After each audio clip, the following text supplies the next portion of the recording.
Wow! বিজ্ঞানীরা মহাকাশে এক অবিশ্বাস্য জীবাশ্ম খুঁজে পেয়েছেন।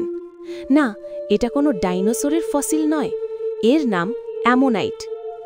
এক অদ্ভুত বরফমণ্ডিত বস্তু যা প্লুটোর অনেক বাইরে গত 4 বিলিয়ন বছর ধরে ঘুরে বেড়াচ্ছে। আর এই ছোট্ট আবিষ্কার হয়তো পুরো সৌরজগৎ নিয়ে আমাদের ধারণাকেই পাল্টে দিতে চলেছে, কারণ এটি প্রমাণ করতে পারে যে বহুদিন ধরে খোঁজা রহস্যময় প্ল্যানেট নয়, আসলে হয়তো আদৌ নেই। চলুন তাহলে পরিচিত হই অ্যামোনাইটের সঙ্গে, আমাদের সৌরজগতের নতুন সদস্যের সঙ্গে। এটি কোনো গ্রহ নয়, এমনকি প্লুটোর মতো বামন গ্রহও নয়। এর আকার পৃথিবীর তুলনায় এত ছোট যে গ্রহের দুনিয়ায় একে কার্যত কিছুই না বলা চলে।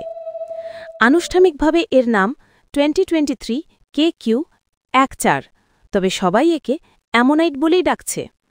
নামের অনুপ্রেরণা এসেছে প্রাচীন সামুদ্রিক প্রাণীর কাছ থেকে, যাদের খোলস ছিল সর্পিল আকৃতির। যদিও মহাকাশের এই বস্তুটা আসলে সর্পিল নয়, বরং এর অদ্ভুত কক্ষপথই নামটির উৎস। বিজ্ঞানীরা বলছেন অ্যামোনাইট সৌরজগৎ গঠনের শুরু থেকেই একই পথে ঘুরছে, তাই একে বলা হচ্ছে মহাকাশের জীবাশ্ম। এর কক্ষপথ আবার একেবারে আলাদা, ডিম্বাকৃতির